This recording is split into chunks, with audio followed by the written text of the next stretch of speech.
Our research is the effect of alcohol use on GPA.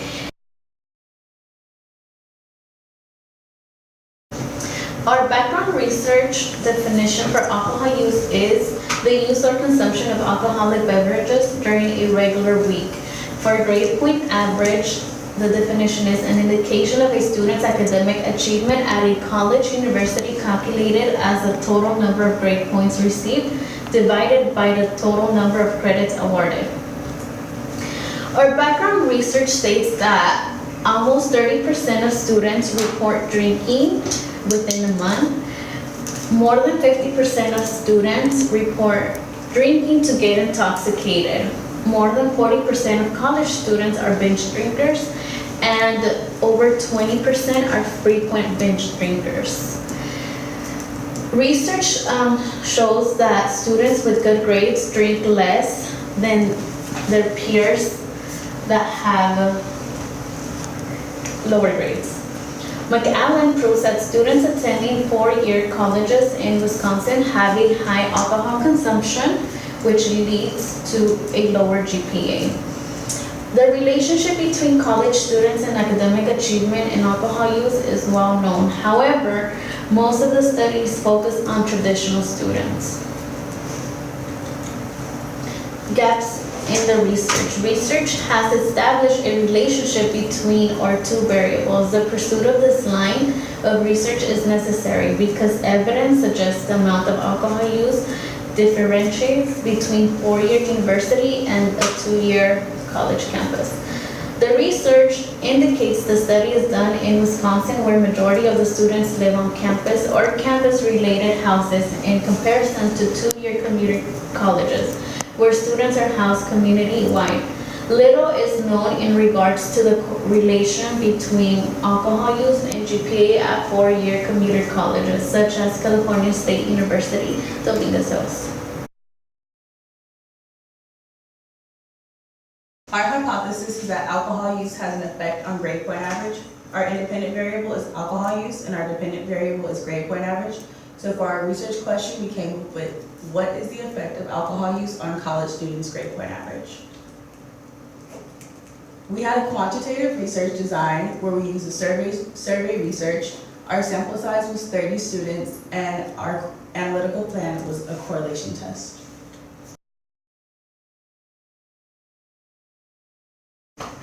To measure our variables, the question we asked for our independent variable was, during a regular semester, how many times do you drink within a week? Our second question was, in a regular semester, on a scale of 1 through 10, with 1 being the lowest and 10 being the highest, I would classify my alcohol consumption as blank. For our dependent variable, we asked, what is your current GPA? So here shows the demographics of our class, our sample size of 30 students. 24 of them are females and 6 are males. The ratio is a mixture of what we have in class. 10 would be the African Americans, Hispanic 17, white 1, and mix of 2. There's a number of different ages, which ranges from 20 through 50. Ages of 20 to 30 were over 60%.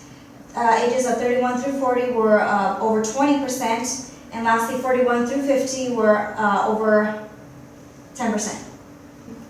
Here indicates the gender pie chart, which the largest would be, the blue would be the largest, which is females, green males, which shows 80% of women and 20% of male.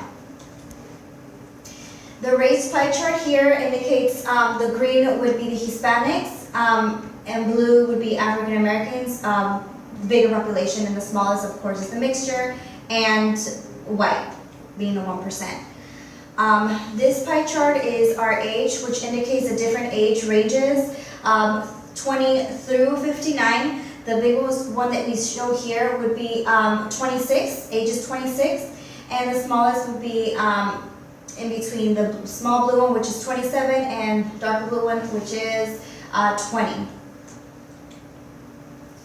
Our correlation here for alcohol use, which is our independent variable, and our dependent GPA, shows that the larger number here are not drinkers.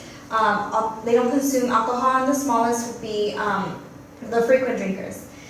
Moving on to the GPA, our overall GPA for students in CSUDH shows the GPA that alcohol does not affect their grades, the highest being a 3.0 and the lowest would be at 4.5.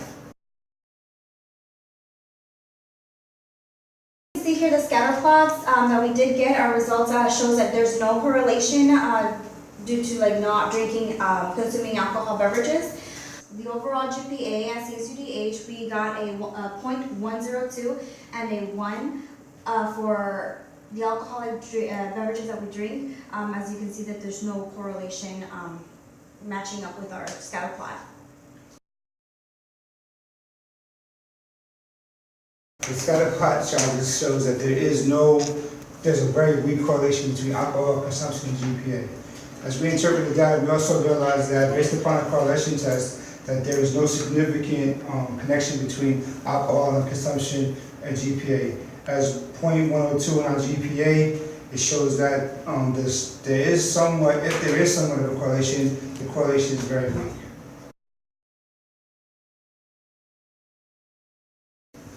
From the discussion, we realized that at traditional colleges, there is a direct correlation between alcohol consumption and GPA. However, at a school like Cal State Dominguez Hills, where we have a non-traditional environment, we don't have a lot of dorms. We have a lot of older residences. We have a lot of older students. We have a lot of students returning to school, and we have an older population of students, and they come in their junior year. So at Cal State Dominguez Hills, you have a non-traditional school environment. And this research is not, more research needs to be invested because of the fact that it's not a traditional college environment. The strengths for the current study are that the survey was taken within our class, where a comfortable and private environment was provided for the students to respond in a judgment-free environment. We were also given a reasonable amount of time to complete the survey, which was a great convenience for many of us. Possible limitations were a small sample size, for there should be a larger sample size for the future. Also, there was an unequal distribution of gender, which may have skewed the results. The results from our study does not confirm the literature and relationship between alcohol use and GPA. Although the correlations show there is a weak relationship between our variables, alcohol use and GPA, it may be a possible concern to other colleges. Interventions. Self-care activities can reduce the stress that occurs from having a heavy course load while also balancing your personal life. Stress-relieving activities may include physical exercise, yoga, outdoor walks, hiking, support groups, and counseling. And this concludes our presentation.